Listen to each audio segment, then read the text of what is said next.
Okay. All right, we'll go ahead and call the meeting to order for the Planning and Economic Development Policy Committee on May 8th, and we'll start with the approval of the minutes. Were there any changes, or the minutes good, Councilmember Sundberg and Good. Gardner? Good on my end. I think I was referred to as a she in one of the minutes, but I didn't care. Oh, These days, who cares, right? are you good, Councilmember Gardner? Yeah, they're good with me. Okay, great. We'll go ahead and move on to our first item, which is Aurora Places Comprehensive Plan. Great, thank you. Just give me a moment to pull up. I've got just a few slides for you all this morning. Hey, Dean.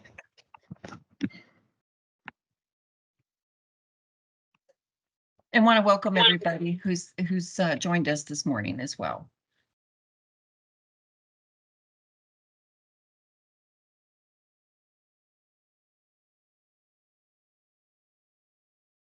Okay. Apologies for the No delay problem. here. Okay, you should see a few slides here. Good morning, council members and others on the call. My name is Daniel Krasnowski. I'm a supervisor with the city's Planning and Business Development Department.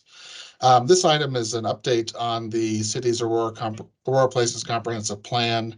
As we've discussed many times with this committee, cities and counties in Colorado, including Aurora, are required to have a comprehensive plan to guide the physical and economic development of their community. The city's charter also requires us to develop a master plan for the city. And typical plan elements for these types of plans include things like land use, transportation, housing, annexation and growth, city facilities and infrastructure, and other topics that that you all review on a regular basis. The current comprehensive plan is Aurora Places. It was adopted in 2018 after really extensive stakeholder input process and direction from City Council.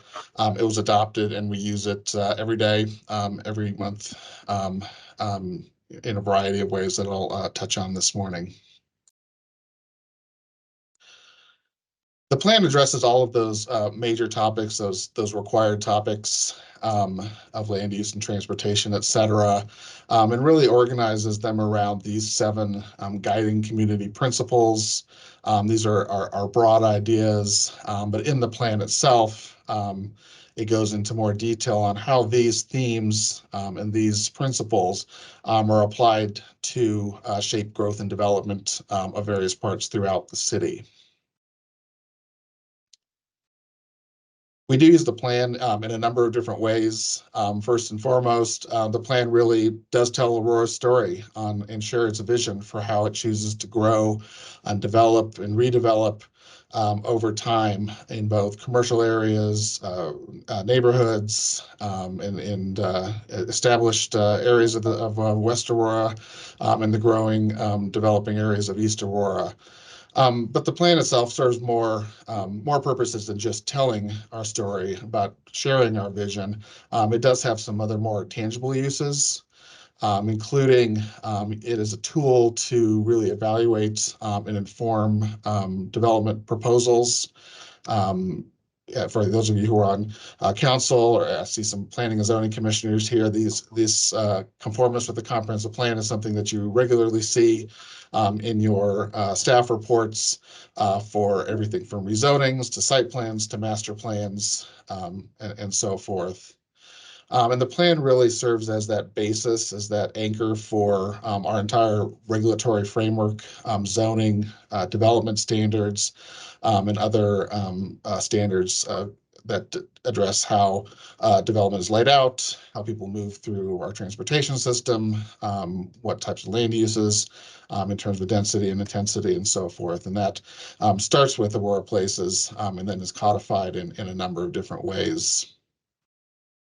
The plan is further used for capital planning and budgeting. Capital infrastructure and city facilities are a big part of that capital planning effort, and obviously shape neighborhoods and employment districts and other areas of the city. And the plan also identifies some future studies. By its nature, the Aurora Places plan is sort of a high level, sort of umbrella plan. In some cases, the city needs to dig into a particular area or particular topic in more detail than would be feasible in a comprehensive plan. So that plan sort of sets sets out those future studies and deep dives into various topics. And a number of other uses, and happy to answer questions about some specific uses of the plan. But in general, this is the simplified version of how the comp plan is used. Like I said, the plan is an anchor. It sets forth the vision, and then the specifics are we dive into whether it's zoning code and development standards, further studies, city policy, and all of those lead to very specific and tangible outcomes like capital planning, grants that we pursue, different city services and programs, rely a lot on it in our development review process, and otherwise sort of marketing the city to potential developers, businesses, and so forth.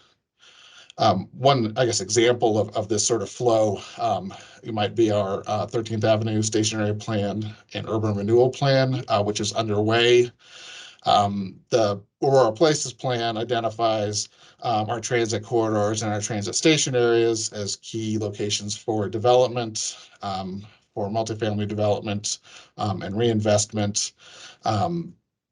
Building on that overall high-level direction, the city has dug into updating our 13th Avenue station area plan and developing an urban renewal plan, which allows for that deeper dive and more specific study of that particular area, engaging in those particular with those particular neighbors and businesses in the area, developing a plan. And from that, the plan is used to support grant applications, which we've pursued, capital planning for new roads and connections, which is critical to that 13th Avenue station, and also as a tool for shaping and working with developers in the area, which we have been. And so, as you can see, we start sort of big picture, but it does lead towards some very tangible outcomes. The plan is used every day, every week by staff. It's reviewed by other partner agencies, others out in the community, the development community. And so implementing this plan is really the sum of many decisions and many uses of the plan. However, the plan itself in Chapter 7 does call out some specific action strategies that are new initiatives, whether they're plans, policy changes, regulatory changes that really are intended to move forward implementation of the plan. I included a list of the 21 items that are currently included in the plan in your meeting packet with a short update on their status. Many of these have been completed or have been initiated. You see some of those on your screen now. The Unified Development Ordinance was obviously completed a number of years ago. More recently, the Our Parks, Our Places PROS Master Plan was adopted unanimously by Council last month. This was included in this list of action strategies. The Aurora Housing Strategy was adopted and has been implemented. And we've seen a number of successes and new housing options as a result of that focus. Every year, the Capital Improvements Master Plan, or CIMP, looks at capital expenditures, but also does take some direction and influence from the comprehensive plan on the issues of water. Our non-functional turf ordinance was adopted a number of years ago, and that's has been completed. As you see on the right side of your screen, there's a number of ongoing initiatives, including the Connecting Aurora Multimodal Transportation Plan, which is underway. Like I mentioned, the 13th Avenue Station Area Plan is one of many area plans that have been either initiated or completed in recent years. And you can see a number of other particular items that are included in the plan. Daniel, sorry to interrupt. Yes, It looks sure. like Councilmember Gardner might have a question. Yes, I'm sorry, I couldn't see the hand. Yeah, real quick. And I know it was just approved, so maybe it just didn't make it onto this slide, but the recently approved kind of, I don't know exactly what we're calling it, but the arts district study with Puma, will that be one of these action strategies? It would obviously fall in the in progress or ongoing bucket right now, but I assume that will be part of this as well. Yes, absolutely. That sort of area plan idea, it does take on many forms and many focuses, but that type of activity is something that has that is included in the plan. That particular project, which will be kicking off soon, would definitely fall under that action strategy. Great, thank you. And Quick so question. I'm sorry, go ahead. Councilmember Bergan, may I ask a question? Yes, please go ahead, Does Councilmember. this affect water and public safety in consideration? Yeah. It does. The public safety facilities plan is something that was included in 2018 in the comprehensive plan. I know that's underway. I don't know if Laura Perry has any further details on the process of that. Thanks, Daniel. I can answer that. Sure. Good morning, Laura Perry, Deputy City Manager. So we have currently contracted with Roth Shepherd, who has subcontracted with public safety experts to evaluate our public safety facilities, both their current operational deficiencies as well as capital needs, coupled with master planning for growth. So as the city builds out, factoring in their very imperative operational performance metrics to guide infrastructure investments across the city and where those are needed, are currently part of this plan. So this plan's anticipated to be complete in November of this year. And it will guide capital planning for the city. Great, thank you. And water? It does address water. The existing action strategies include support for some of our ongoing water conservation efforts. It also notes low impact development as a priority of the city. Both of these are obviously things that the city, through Aurora Water, Public Works, and other departments do as a matter of their business in promoting these. The non-functional turf ordinance is one particular item of note. That was a pretty significant code change. I know Aurora Water and other departments also promote low impact development to maintain stormwater facilities and use really kind of best practices in that. And that's codified in the UDO and other infrastructure manuals as well. And so that's an ongoing activity and certainly one that is highlighted as a priority of the city in this plan. Thank you. And just to wrap up, because we've made such progress on the current list of action strategies found in Chapter 7, many of which have been completed or are underway, staff is really seeking support and direction from the committee to return with an updated list of action items that would really further the implementation of the comp plan. We can bring forward some recommendations based on council priorities, other community needs, new opportunities. I know the Aurora strategic plan is something the council is recently discussed and is underway. That may yield some action items to pursue. And I know there's some state legislation that is anticipated to pass that will also affect planning and development and our UDO as well. And so those are all sources of potential future projects. But I'm happy to answer questions about what we've done so far or be part of any sort of discussion of an updated list that we'd be happy to bring back to this committee in the future. Thank you. And I see the mayor has his hand up as well. Mayor, you have a question? You're muted. Yes. Where would you consider the economic development strategy within all this? The economic development strategy is actually one of those items that was included in Chapter 7 of the adopted plan from 2018. That's obviously been something that's not been initiated, but if that's council's direction to proceed with that in some form or fashion, we could include that in an updated list with whatever focus or priority council saw fit. Economic development is certainly a part of the Aurora Places Comprehensive Plan, growing our community in terms of jobs and investment.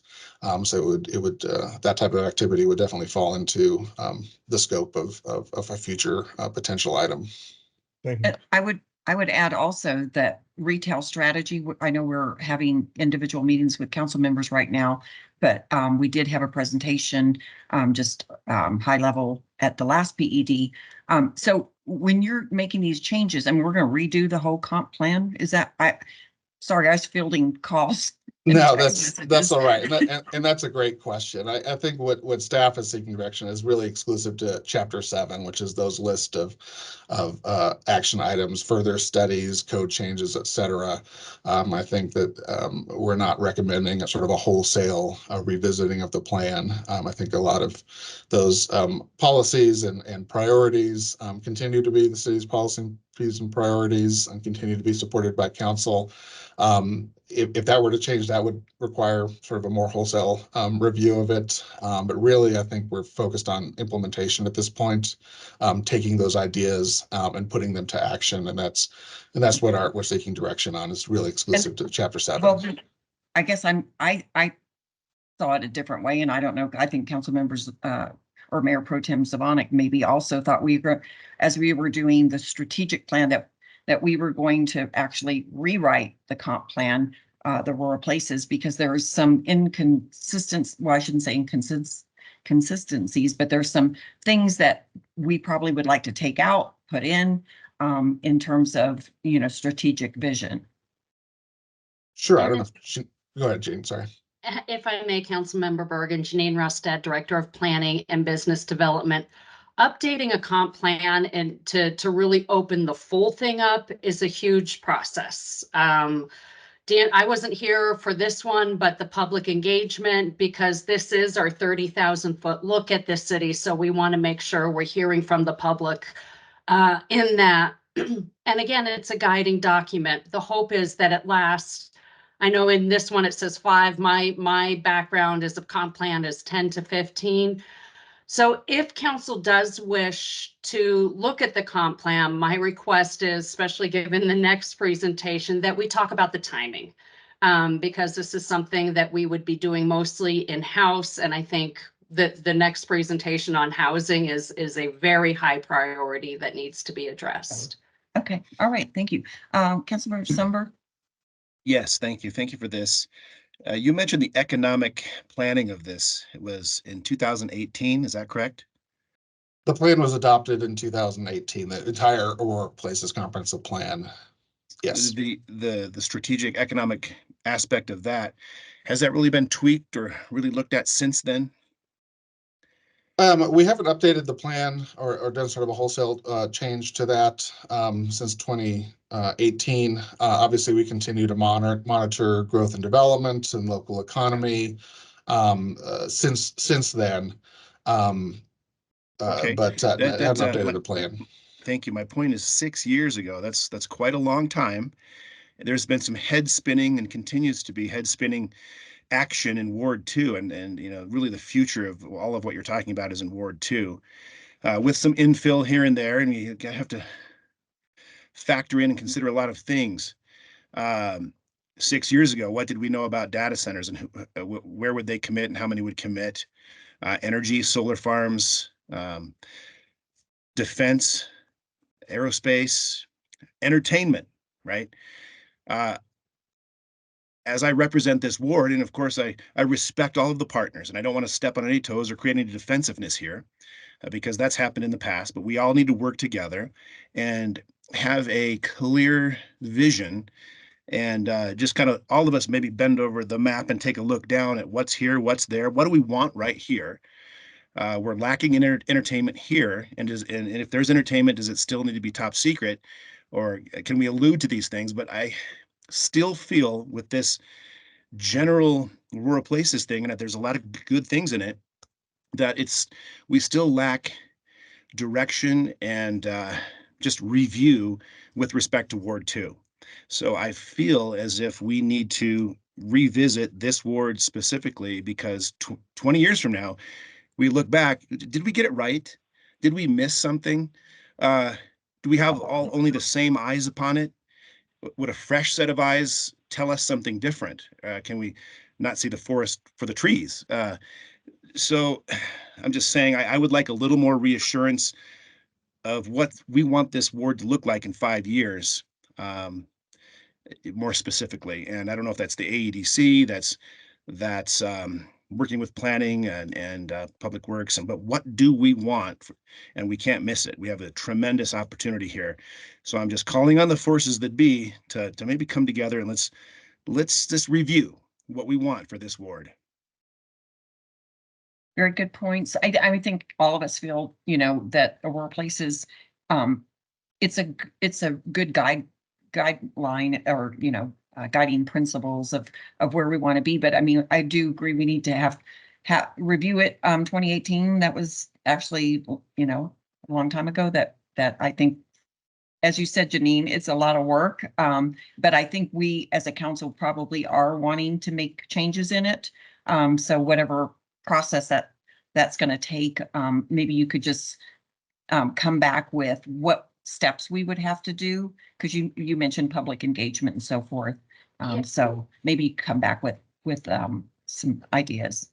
I see Laura's on, and I was going to say, and I also see the mayor has his hands up, but first, Councilmember Sundberg, I share your concern on the data centers.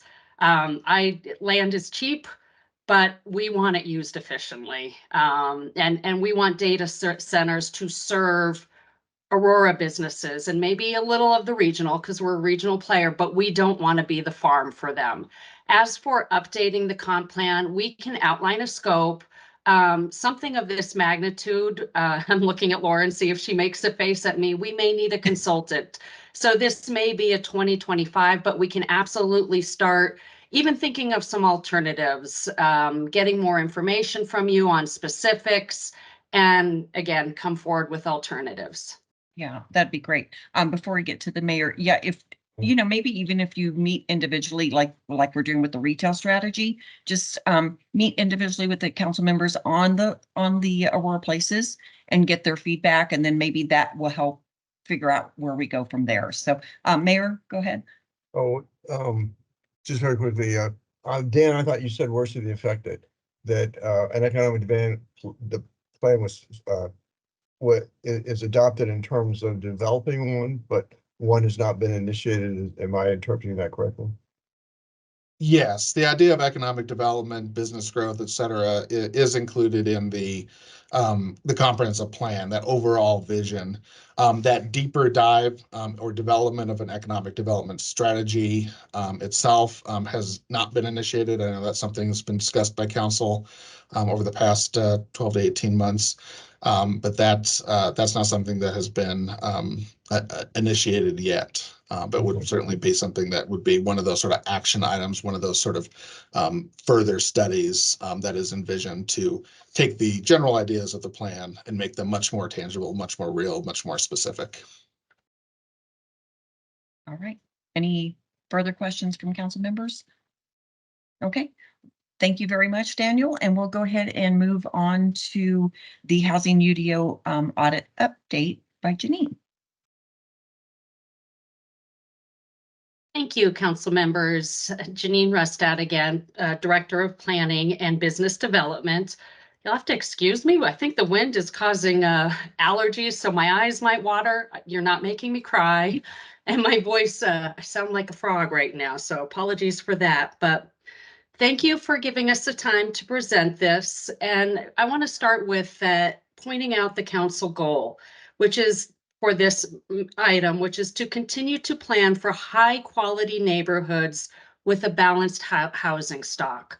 So in planning, what we feel part of our mission is not just to approve the land use developments, but really make sure that what's being built is just housing, but it's community. And I think this speaks a lot to what Councilmember Sundberg was just saying.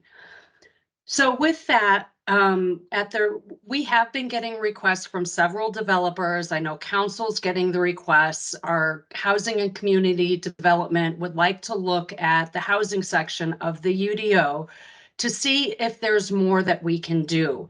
And I say more that we can do intentionally.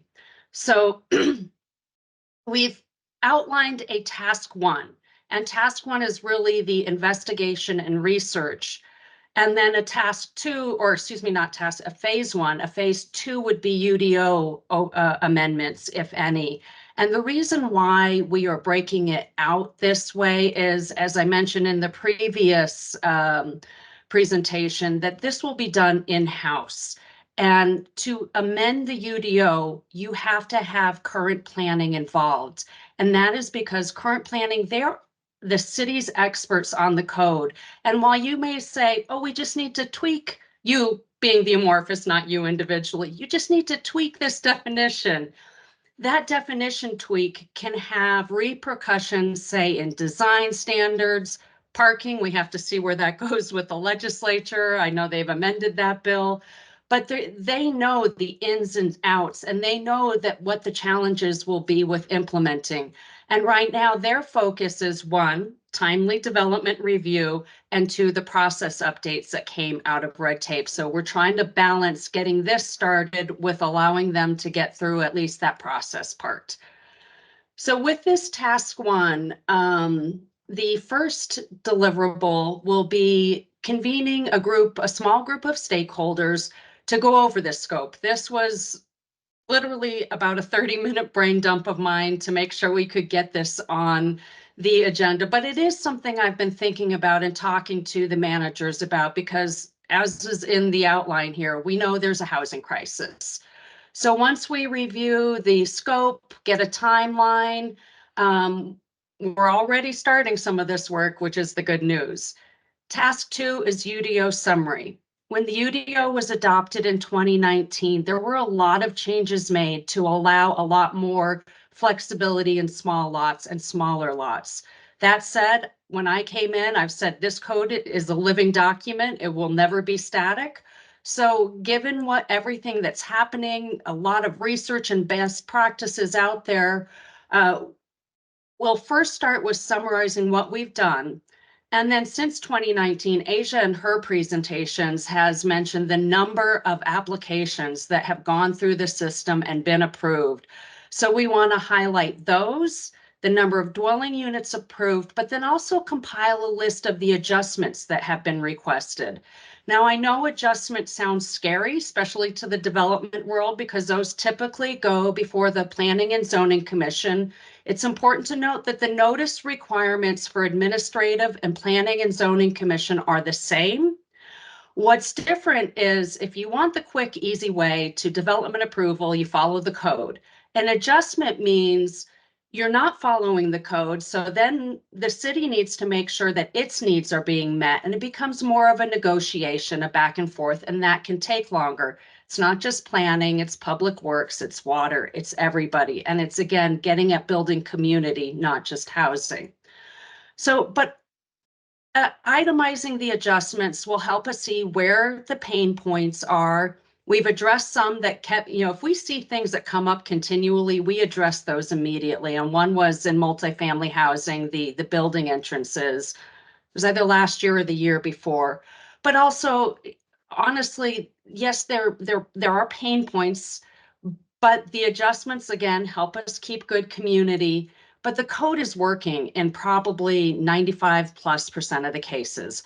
But we will then take that list, review it with developers. Here's what we're seeing. Ask them through roundtables, what have we missed? We've already started the research on best practices. We want them to share with us, because they work in other jurisdictions. Give us examples of good code for additional types of housing. Of course, I'll add into this working with housing and community development, so that's explicit. I'm going through the roundtables, the trends and best practices research.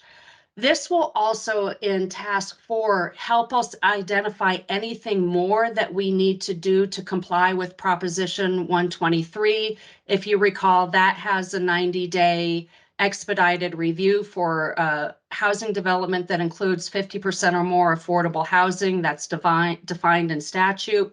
We believe that with the work between development services and planning that's being done, we are going to get, if not almost there, all the way there, but we'll take another look. And just if I can insert, that 90 days isn't from, say, master planning to building permit. It's for each approval along the way, which gives us great comfort. So after we do this research, we'll compile a report. What I'm envisioning with that report, the report will have a detail on a bunch of options for council. The table will take just a very brief description and then give some of, plus, minus, or 0 on complexity of implementation, likelihood of fostering additional development, and allow then council to pick and choose from that list. There are going to be things that probably are untenable in most jurisdictions, unless the state comes down. One is abolishment of single-family housing, but just to show that there's a wide range of things. And we also want this a repository of research for us, so that as we move forward and as things are changing, we're not going to have to reinvent the wheel. I'm looking at my notes here.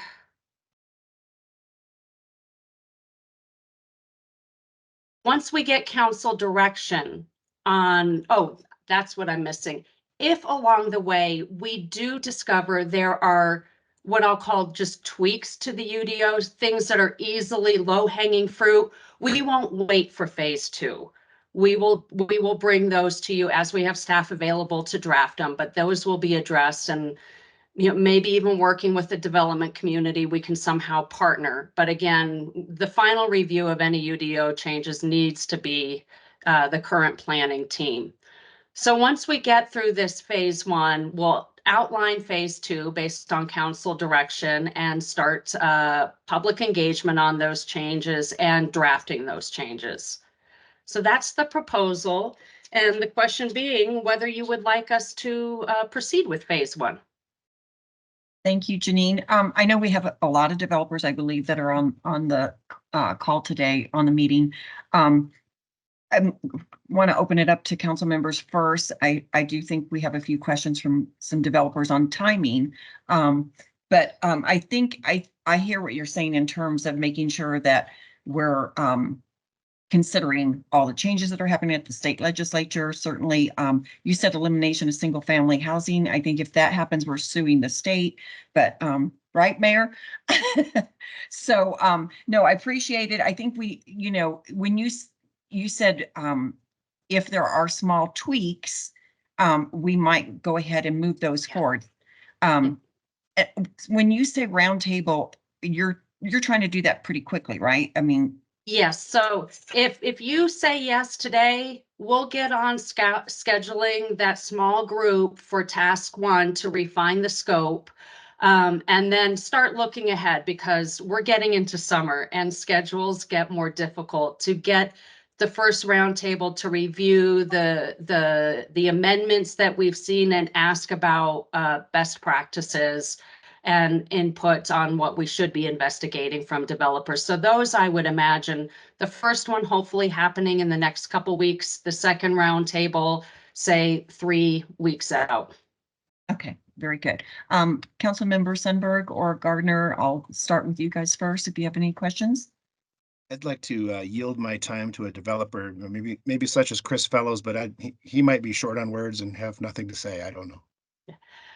And one thing, I brought up the inflammatory one as an example, but the other thing is what we hear a lot from developers is changes will help us provide attainable housing. And what I'd like to explore, because I want to see attainable housing, I always use the example, I live in a Green Court house and it's no longer attainable, even at the resale value. But is there a way to work with developers that's right now the code allows a 10% adjustment administratively? Can we think of doing more, but then it has to be deed restricted attainable? You know, there's also the retail that's changed. And sometimes there's in master plans, ground floor retail. Laura brought up to me that Golden allows that space to be live work if it's affordable. I need to do more. So there's good information out there. I get Very excited. Okay. Well, we'll go ahead. I know there are a few developers that might want to comment or have a question about the process that Janine just outlined. I can't see all the hands. If somebody wants to jump in. It looks like more, Megan, go ahead. Good morning. This is Megan Welchman with Westside Investment Partners. I just wanted to comment, Janine. You know, we've gone a lot of rounds with some different things at High Point, and just one thing I wanted to point out is you guys mentioned something you're going to take into consideration is approved plans or the number of approved plans, as well as adjustments that have been asked over and over again, or adjustments that are recurring. I guess I would just like to suggest maybe there's also some work to be done on plans that have not yet been approved or plans that have been denied, because I think those can be telling as to what people are asking for or wanting that are not being accommodated by either the way the UDO is currently written or excessive amounts of adjustments. Or I just know, as you know, the details of some of what we've been up against. We've had a number of plans that have not even made it past a pre-app or a first submittal because we can't get them out of the starting blocks. And so I think it would be worth looking at some of those kind of more forward-thinking creative plans that people maybe aren't seeing because they're not furthering because of the UDO restrictions. Just a suggestion.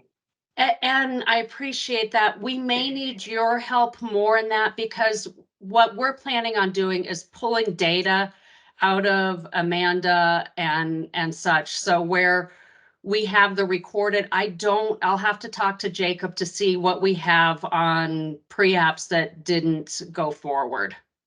Sure. Great. But thank you. We are definitely going to have you at the table to fill in our gaps.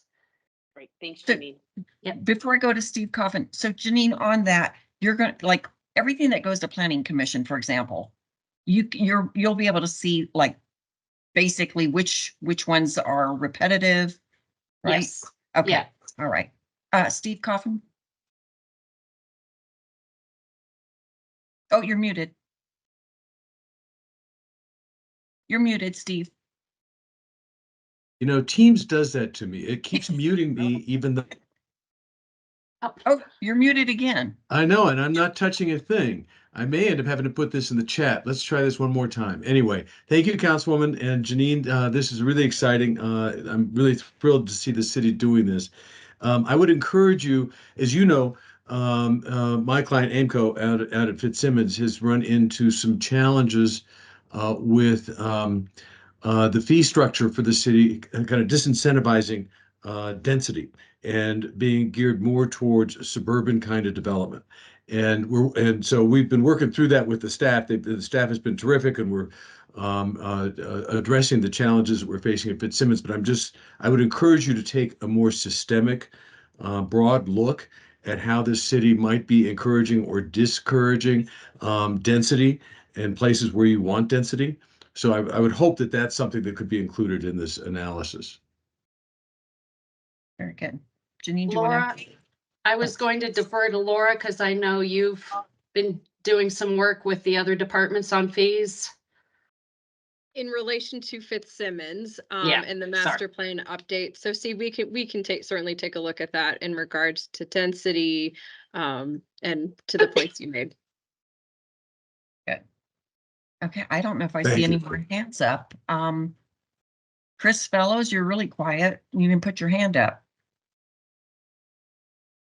Oh, there goes your hand. Okay. So did I shock everybody by being Yeah, quiet? you're like, what's happening? Thank you, Council, Mayor, for a chance to chat real quickly. Yeah, I'm encouraged by the forward look. One comment I would make is that, as you all know, I always worry about very detailed, very fine-grained, very formulaic code because I don't think it ever grants, it merely restricts. It doesn't create, it takes away. And that, very frankly, is what we have. I think my bigger concern on this particular issue is speed, adroitness of movement. We're working right now with Janine and Brandon on a couple issues that I think we are hoping we can bring forward at Windler that may be some forward-looking ways to reach out and get towards some more attainable priced housing. And Janine, I use the word attainable very differently than using the word affordable, because in affordability you get into indices and government standards and percentages of median income. When I carefully use the word attainability, because I think those things that we can do to bring less expensive housing to the market, whether it truly reaches the affordability standard or not, can help with the overall challenge. I think we all know that we have a lot of people we would like to have living in our community that right now are precluded from buying homes. Now, it doesn't mean we necessarily have to have government standard qualified affordable housing, but we need to work on the price point. And I think there's some things we can do to do that. I won't get into all the details. Janine and Brandon and I and our team are working on a couple things I hope we can bring forward. My biggest comment here would be, I think, twofold. One is things change pretty quickly in the marketplace, and I'll just give you a for instance. We all know that we can't build condos right now because of builder defect lawsuits. And until there's a solution at the state legislatively, I think condos are out. That's too bad. It's unfortunate. It would provide a really nice segment of more affordable housing, more attainable housing. There's another thing going on right now that I've talked to Janine and Brandon about that concerns us, and that is townhomes used to be another good solution in terms of density and price point.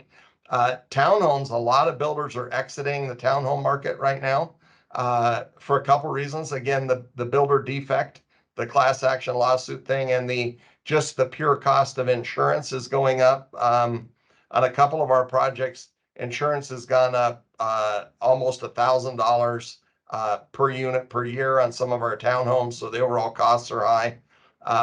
So I think we need to be sensitive to having the ability to react to market forces. So as attached housing becomes less possible, irrespective of what we write in some document, the market just is not receiving it. Builders are exiting those products.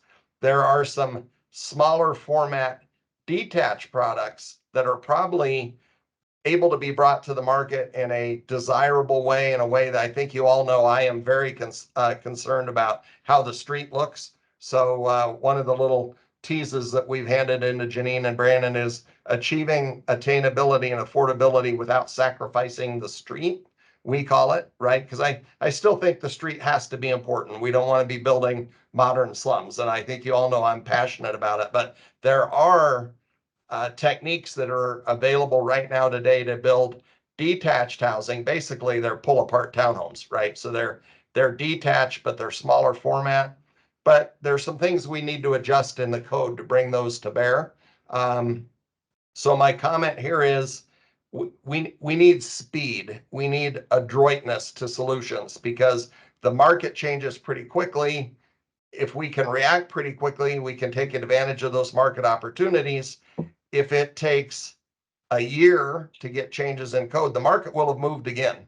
And by the time we get all that done, it's going to be too late again. So one concern is, the word study always gives me a rash because the word study usually means to me time and money and not a lot of positive outcome. But so I think speed and adroitness, and if I'm in Janine's chair, I'd like a more global, comprehensive, thoughtful solution. In our chairs as developers, sometimes we need to do these one-off bites at the apple because there are small opportunities that we see that if we could address them today, we could jump right on and get at it. would make me insane from Janine's position, but from the developer position, we need to move quickly and adroitly to attack some of these. So I won't get into all the details of what we're working on with Janine and Brandon. I'm hoping that some of that stuff, Janine, we're going to have a positive approach, and we're going to be through working with Janine and Brandon. Council will be seeing a couple of suggestions that coming up at Windler that we hope have Janine and Brandon and the planning team support for, hey, let's give these a try and see how they work. And we believe we may not hit that percentage of median income, but we believe some of them may knock the purchase price of a home down by $100,000. So from the, the mid 550 and 5 3/4, we might be able to get down to 450.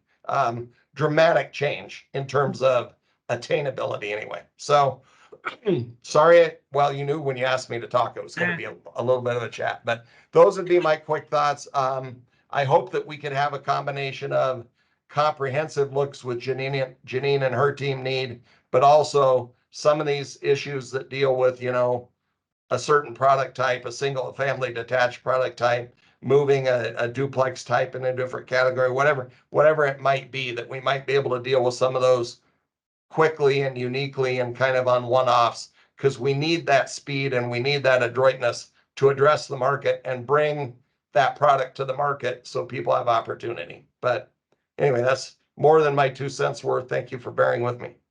Thank you, And Chris, I appreciate that, because we know that you are committed to the public realm. The challenge is, so working with you, adjustments is one thing, but then the challenge is, how do we codify that so that everybody has to pay just as close attention to the public realm? That's much harder, Janine. Yep. All right. Well, thank you, Chris. That was fairly succinct for you. I do appreciate it. Thank It you. looks like Layla has her hand up. So, Layla. Good morning. Can you hear me? Yes. Good morning. Excellent. Well, I don't have a lot to add because Chris did a great job. I think the one thing I want to emphasis, I guess, is on the construction defect stuff. It applies to any home or building with 3 or more units. So the duplexes are not restricted by the construction defects laws. And so I really think that those are kind of your highest density product that every builder is building right now, right? It is, that isn't impacted by the insurance and some of the other things that Chris already mentioned. So I just want to reiterate that duplex really is the highest density product, and we really want to be able to utilize that product a little bit more in the city. And some of the restrictions around small lots and other things specific to that product is something that I really would like to talk about as one of those low-hanging fruits that Janine brought up, because I think it goes to kind of Chris Fellows' comments as well, but it's important. And I feel like we're really restricting that higher density product in the city of Aurora that is built by kind of everybody. So, and also to Janine's point, as far as neighborhood goes, I would argue that a duplex, massing and the architectural styles that are required in the city of Aurora, we've seen some nice duplexes, some nice buildings, some nice structures. They just look like kind of bigger single family homes. When you're talking about a neighborhood and how it integrates into a neighborhood, integrating those duplexes into these neighborhoods just feels a little bit more like it's cohesive versus the townhomes, which, by the way, don't have any restrictions right now as it relates to small lots. You can build townhomes all day long in the city of Aurora, but no one's building them because there's construction defects. So we're kind of got that a little bit of a hit and miss in there. So I really would like to focus a little bit more on those duplexes in an effort to get some more of that affordability into some of these communities. That's my 2 bits. I was shorter than Chris. Thank you, Layla. And with regard to the duplexes, I was going through the Planning Commission packet last night, and I think your renderings help tell a good story. Again, the challenge is, how do we codify that to make sure everybody? Yeah. Right. Well, And I would say, go ahead, Layla. sorry. I would just say that, one of the ways that we could do that would be just not restricting, I'll call it alternatively loaded duplexes. Most of them are alley loaded anyway. And so going back to that neighborhood idea, in your street that Chris was mentioning, that would be one suggestion I might have, but we'll talk more in detail later. I have ideas too, so yes, looking forward to the conversation. Okay, well, thank you. Councilmember Sundberg, were you raising your hand? Oh, yes, just generally, if we encounter a concept that is innovative and different, and maybe it's happening in Lakewood or Westminster, but it just certainly can't happen here because it's something we've never seen before. We should be open as much as possible, and maybe confer with that other city to see how they got it done. And because we've seen a couple interesting ideas out in Ward 2 and Murphy Creek, where there's more of a horizontal apartment complex rather than something that's vertical. But I'm reminded out of the Bug's Life when the big thing drops in the path and they don't know what the hell to do. But the obstacle can be the way, generally speaking. And I agree. What I'd like to do with the city manager's permission is, in addition to talking to the council members about the comp plan, talk to them about this project and get ideas. I will say one thing, the challenge with the horizontal is street network and public space are even more important. And some of the proposals we've seen failed in those areas. Yet it's happening in other cities, right? And they're still making it happen. Yeah. Yep. Yeah. It's that gets to that give and take with developers where we try to work with them and we tell them, give us the street network, give us the connectivity. Okay. I got Very you. good. Well, I'm excited. I think, this is a good plan. I think the development community, from what I've heard, in terms of doing this is, again, like Chris Fellow said, speed, right? So I'm happy to hear that we're going to go ahead and initiate that first roundtable pretty quickly. I think, got some ideas today, but you'll get some more details. And if there's something, excuse me, that we're seeing from a lot of developers of a need that we can move forward with, maybe that's the tweak, that's the change we do immediately versus other UDO changes that might take longer. So I think it's a good plan, and I appreciate Janine and Laura, thinking outside the box about how we can meet the needs of the development community while making sure that we're, as you said earlier, have good communities, good neighborhoods that reflect what we want in Aurora. Any other questions, comments from Councilmember Gardner? Anybody else? So Janine? if I can get clarity, because as I said, we're already starting research. I will get with Crystal to get this first roundtable and actually the second schedule. The second will be harder. That will be bigger. But clarity that we don't need to go to study session on this, since this is just phase one, we're good to go. Yeah. And then two, what I would like to do, because I hear about the timing, is if we can come back to PED and just have 5 minutes monthly to give you an update. No, that'd be great. I think that would work really well. So Great. Very good. Thank you. All right. So committee's all in favor, I assume, right, of moving this forward? Okay, thumbs up. Yep, I'm in favor. Thank you, Councilmember Gardner. All right, well, we'll go ahead and move into our miscellaneous matters. And I think we have a report from Bob for retail, and then probably small business after that. Yep. I don't know if SBDC is after me, but I know I'm next. So, all right. So let me do the part where I share screen. Unless we have the ability to pull it up, the one that I sent in, the chart. Crystal, can we pull that up, or should I pull it up on my screen? I could pull it up. Give me just a minute. Thanks. Of course. That way I can look at the actual camera. Uh-huh. All right.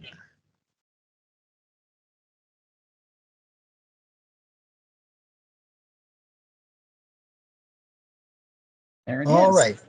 So council has asked us to come in and during report outs and give a quarterly report on what's going on with sales tax generation. And so they've gotten a report from Greg Hayes, and this is sort of the PED version of that. So as you can see in the quarterly sales tax performance, we are up again for the first quarter. Please remember the first quarter includes December because December gets reported in January. And so we've had 2 stellar years before this, 11% increase, a 9% increase, and that's unsustainable. That's coming off of really bad comps during COVID. So we're now up to about a 3.5% increase in sales tax, and that's what we would call borderline normal. So 3.5% is around CPI, depending on what you put into CPI, if it's core CPI or not. But 3.5% is what we would be normally expecting in normal times where there wasn't mayhem going on and anything like COVID. But let me tell you why that rounding off has happened. And that rounding off is happening in a big way. So first, let's talk about the 4 categories that are getting beat up the most. We talked about this last time: durable goods, furniture, automotive, things like additions to homes. Those kind of long-term durable goods purchases are kind of on hold at the moment or slowing down, mostly due to sort of the election that we're going into. The liquor business is also getting pummeled by the switch from the beer and wine going over to grocery stores. So we're not really feeling that shift in sales tax revenue, but the mom and pop liquor stores are getting crushed. So we're going to see a lot of those guys either going out of business or at least becoming smaller. So let's talk a little bit about why we're seeing this round off and what's going on with the consumer. And so and we're going to specifically talk about restaurants. Restaurant food pricing is rising. As a matter of fact, restaurants have risen, prices have risen 5.1% last year versus groceries at 1.2%. Now, groceries did rise and come back down again, so that's the average for the year. 70% of people in the country have said they are going to trade down their restaurant meals to either go to lesser restaurants or to end up at the grocery store because they're trying to avoid the rising costs of restaurants. 60% of those people are going to trade down based on sort of the latter effects. So fine dining, people who spend more time at fine dining are going to go to family casual. Family casual is going to drop to quick serve or QSR. QSR will drop to fast food. It turned out 60% of the customers specifically pointed to hamburger pricing and said, we're going to go to fast food and get hamburgers because we can't afford them at restaurants. And all the fast food guys now have a premium hamburger product. And even though they're not the same, there's a lot of this trading down. 55% of people who eat pizza are now getting pizza at the grocery store frozen rather than going to a restaurant. Same with tacos. If you're normally eating tacos at a QSR, kind of like a Qdoba or a Chipotle, they're now going and getting tacos at fast food. And if you can imagine a Qdoba or Chipotle taco versus a Taco Bell taco, that's really stepping down. How are restaurants dealing with this?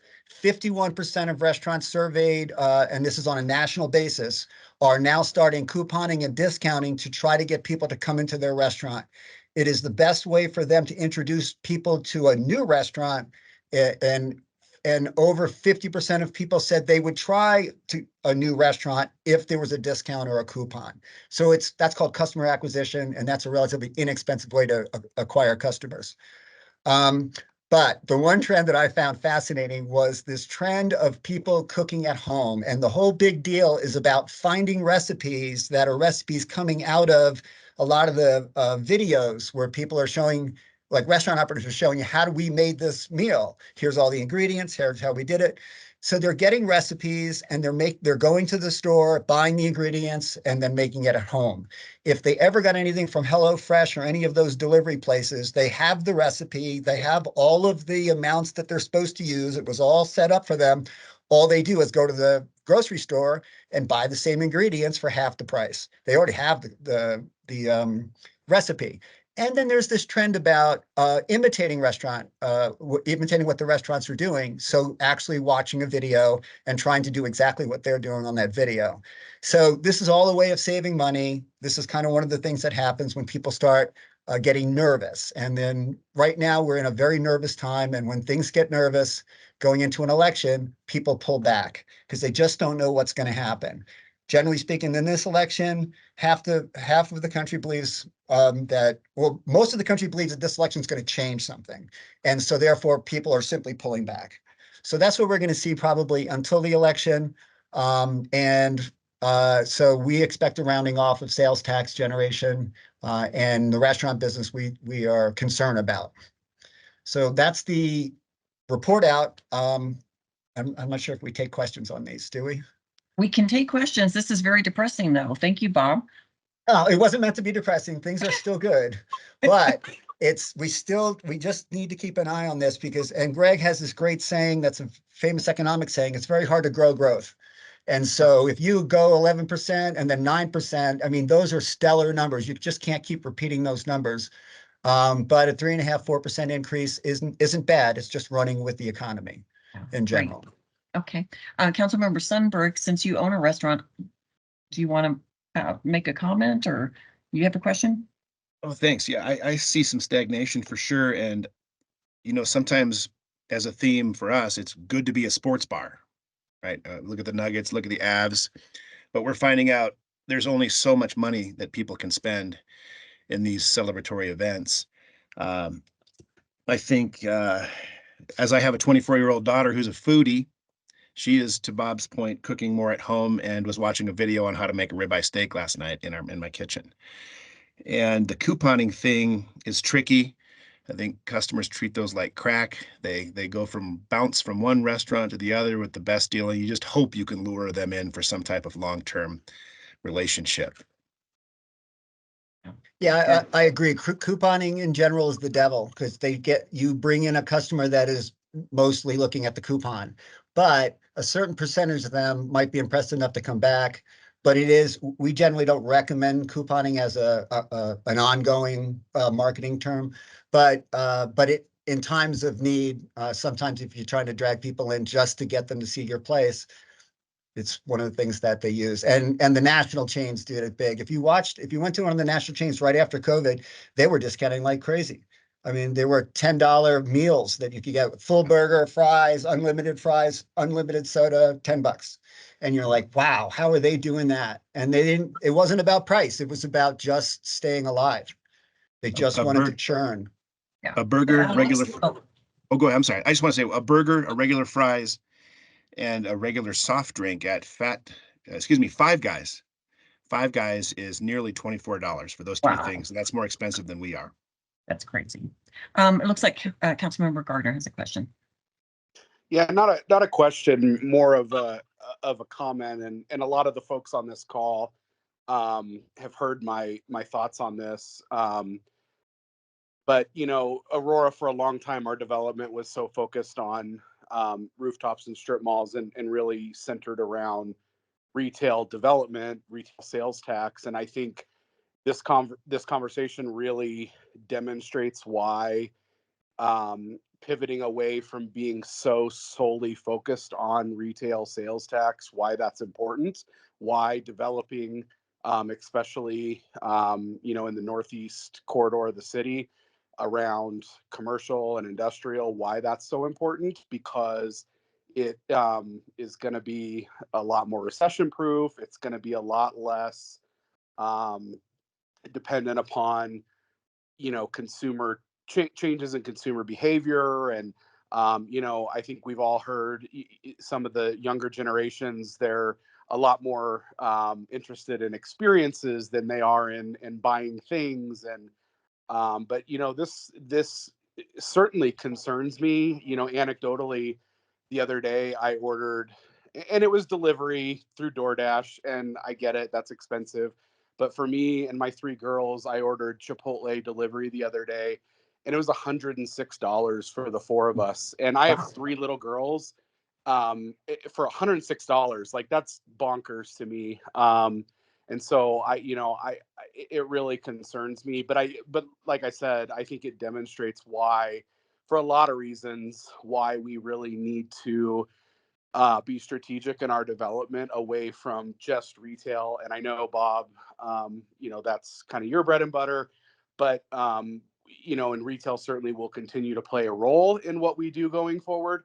But we also need to think about bringing other type of industry into the city. And a lot of the folks on this call have done huge things in this city to bring more primary employers here, and we need to continue to look at that, because if we live and die on retail sales tax, we are going to be in a world of hurt going forward as a city, I think, because a lot of these things are going to continue into the future. So really, like I said, more of a comment, but I think it's something we need to think about as a city, and just continue to look for opportunities to diversify our sales tax base, and not just look for retail when it comes to commercial development.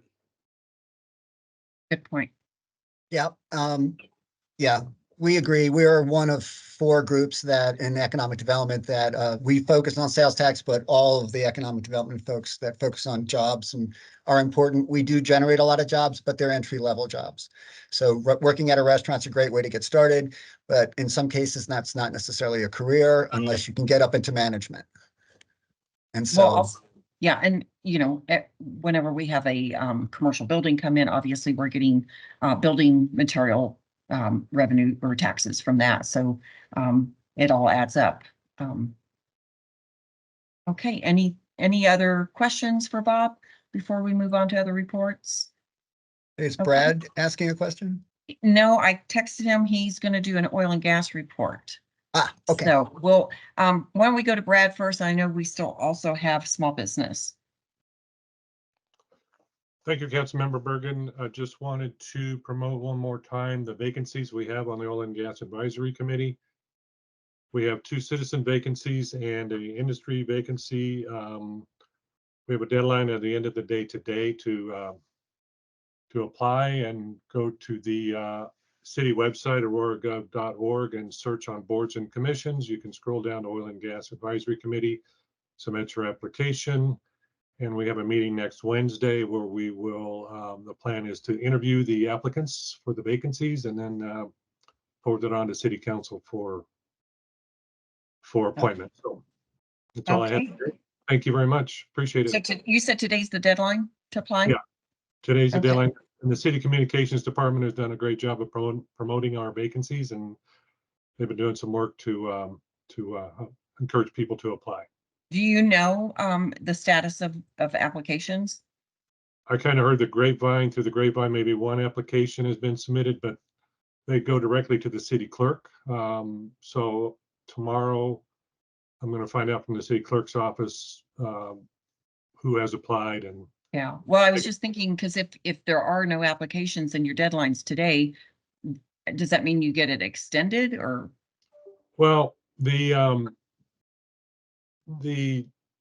terms for everybody on our committee go up to June 30th. So between our meeting schedule of the committee, we only meet every couple of months. So if we want to have people appointed kind of by June 30th. Oh, right.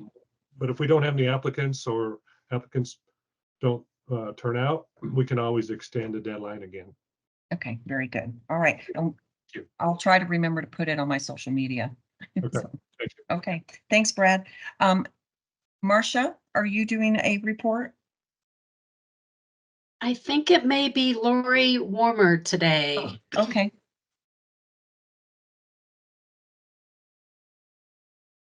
Lori, are you on, or was it Elena? Maybe it's Elena. Chance, do you have a report? Do you want to go first? Hi, good morning, everyone. I just wanted to share, Julie's been amazing at the city. I didn't even know about the Havana Street closures. I'm a little nervous, but she emailed yesterday saying both directions of Havana Street at Mississippi will result in multiple lanes being closed from 7 to 7 daily from May 20th to July 3rd, you guys. That's going to be really hard for the retailers and restaurants and even our dealerships. However, she said, I'll plan for alternative routes and delays.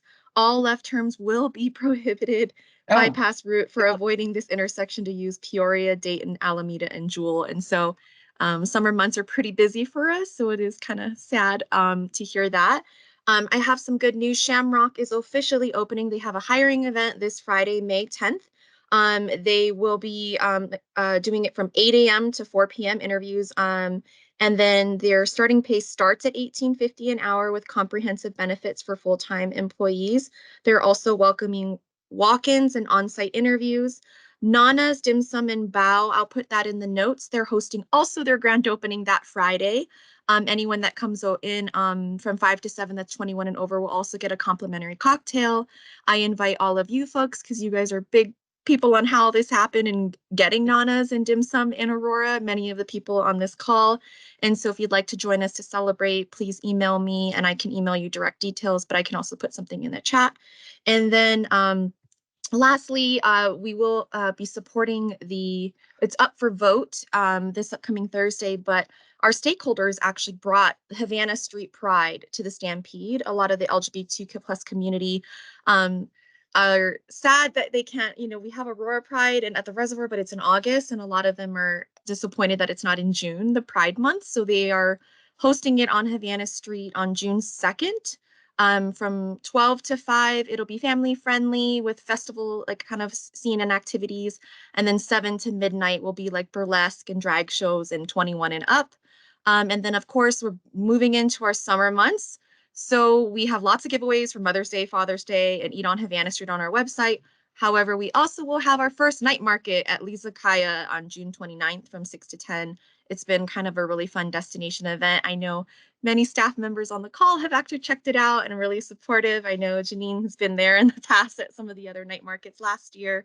So thank you all for your support. And I think we have so many other new openings, but I'll save that for another PED. The biggest one, I think I talked to Bob Oliva, was Dave's Hot Chicken is announced at Gardens on Havana, which is another big deal for Aurora. But thank you all for your time. Thank you, Chance. Councilmember Bergan, Julie Patterson put in the chat overnight 7 p.m. to 7 a.m. I'm assuming that's the closure. Oh, it's 7 p.m. Okay, to 7 a.m. Okay. But still, yeah. She's giving a thumbs up.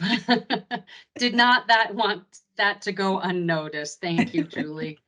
So I'm not seeing Elena or Lori. Lori had been on. She may have had to go to another meeting, but we just wanted to report that Marcia had gone last week to DC to receive the National Center for Excellence and Innovation Award.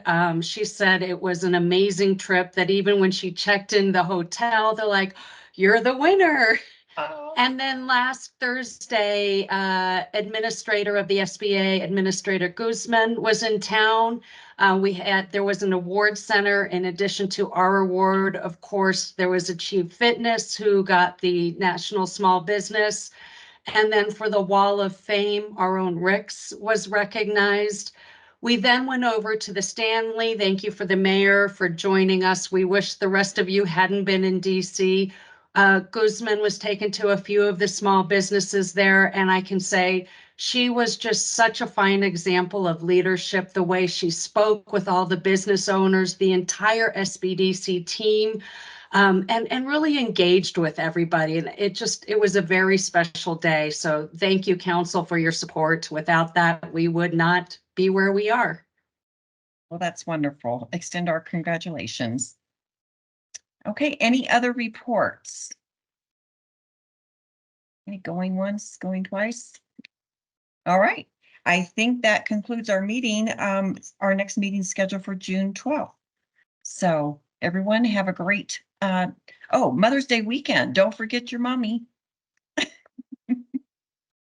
All right, thank you, everyone.